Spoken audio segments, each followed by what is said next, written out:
Hello, hockey fans. Austin here, and welcome back to another video. Again, this video is going to be focused on the offer sheet scenario and also addressing some of the concerns from those who have been commenting and engaging with my videos.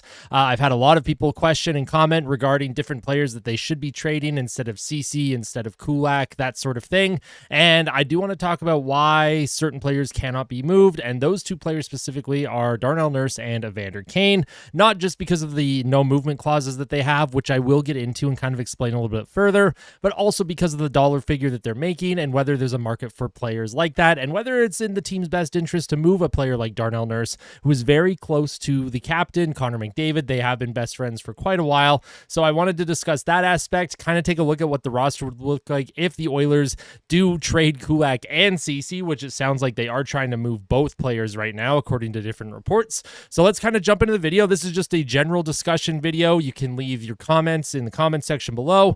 This is to create dialogue. This is to create a just kind of a talking point about the offseason so far. So if there's any questions that you have for me or anything that you do want to discuss while watching the video, make sure you let me know down below. My apologies for my voice. Also, if you end up liking this videos and you want to see more, oh my goodness, my voice. If you like this video and you want to see more, make sure you hit like. If you really like it, make sure you hit subscribe. And of course, let's jump right into it. So why can't the Oilers just trade Nurse or Kane? That is like one of the most common comments I get on my videos. The Oilers need to move Darnell Nurse. His contract is hamstringing the team. They need to trade Evander Kane. That contract is too much. He's getting older. He's getting slower. He's more injury prone. Why can't they move them? So let's just start off with the basics. What is a no movement clause? A no movement clause, like a full no move, means that players cannot be waived, they cannot be traded, and they cannot be sent to the minors without player approval first. So, I actually had a few people comment, just put Darnell Nurse on waivers just to try and force him to approve a trade. Well, you can't even do that without Darnell Nurse's permission. Now, Darnell Nurse right now, 5 years left, including this season, at $9.250 million per year against the cap. Full no movement clause here. And then when we look at Evander Kane, he has 2 years left this year and next season, $5.125 million. It's not terrible when he's healthy. Again, it's a full no move. However, on March 1st, 2025, that no move turns into a 16-team trade list that he has to submit. So the Oilers, as early as March 1st, 2025, is when they could trade Evander Kane, when he submits that trade list. Once he does that, whatever 16 teams are on that list, the Oilers can trade to one of those 16 teams, and Evander Kane has no say in whether he's staying or going at that point. So that was in his contract. The earliest that they can move on from Evander Kane would be March 1st, 2025. It is highly, highly unlikely that they can move on from either player before then to clear cap space.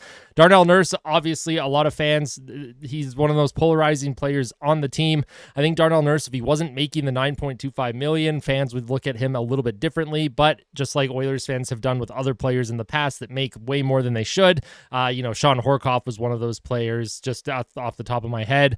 The money comes with extra scrutiny, and Darnell Nurse, unfortunately for him, because of the contract that he has, fans are going to zone in on him all the time, every single little mistake, and I am bad for that too, I admit. I do really focus on Darnell Nurse during the season. Every little micro play, and sometimes it makes me overlook a lot of the good that he can do, and a lot of the good that he does is his skating. He can make a good first pass, and if he has a defensive partner that is in position, he is in position more as well. When Darnell Nurse was paired with Cody Ceci for the majority of last season and during the playoffs, Darnell Nurse, I think, feels he has to do too much because sometimes Cody Ceci gets a little lost on the ice, and then Darnell Nurse starts skating around all over the ice to cover him.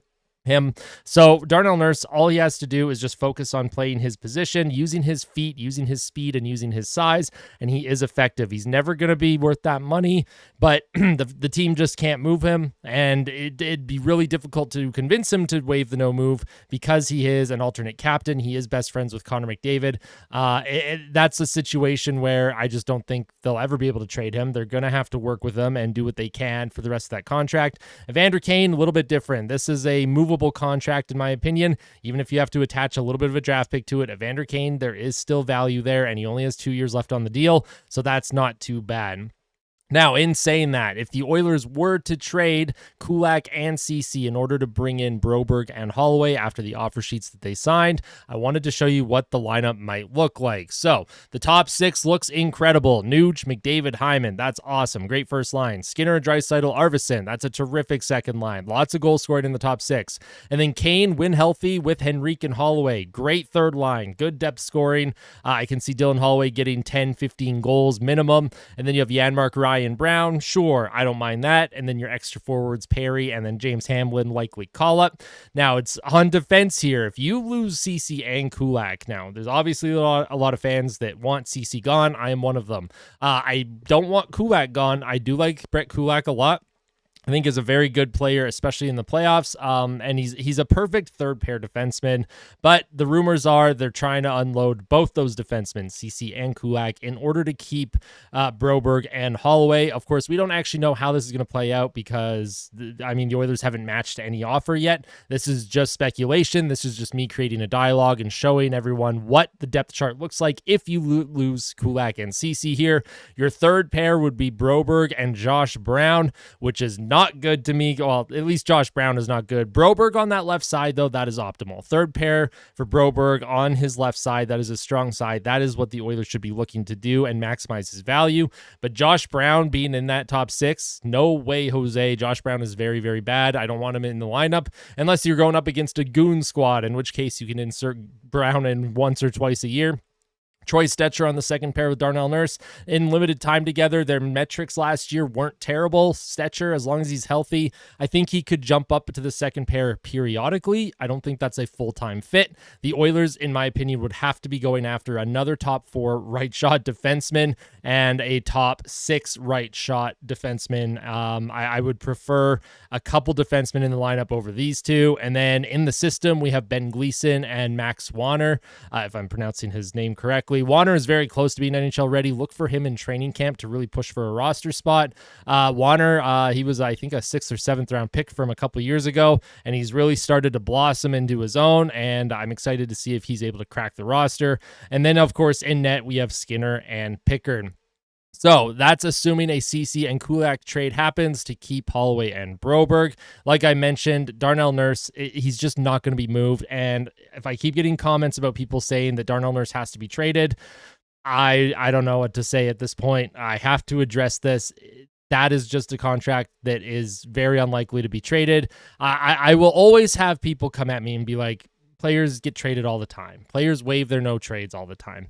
And yes, I do agree. And is there a 0% chance that Darnell Nurse will be traded? Of course not. Of course, there's always a slight chance that he will. I'm just thinking at this stage of their careers, how close they got to a Stanley Cup with that core, Nurse, McDavid, Draisaitl, Nuge, that sort of thing. I don't think that Darnell Nurse is going to want out. I think he really does like Edmonton, despite the media scrutiny and the fan scrutiny, and being able to play with Connor McDavid every single night. That makes things a little bit easier too. And then, of course, the salary that he's making as well. That's pretty much it from me today, though. I did just kind of want to discuss those couple players in particular because in a couple of my recent videos, there were a few people kind of mentioning the Darnell Nurse and Evander Kane's, the type of trades that they would make. I think the more realistic option is trading one of CC or Kulak to retain Broberg if you really wanted to, and you may have to trade both in order to retain Holloway as well. We'll see what happens as the news unfolds. I will continue to make update videos, so I do appreciate your time watching today. Thank you so much. Make sure you leave a like. Make sure you hit subscribe and tell someone that you love them. And we'll see you in the next one. Take care.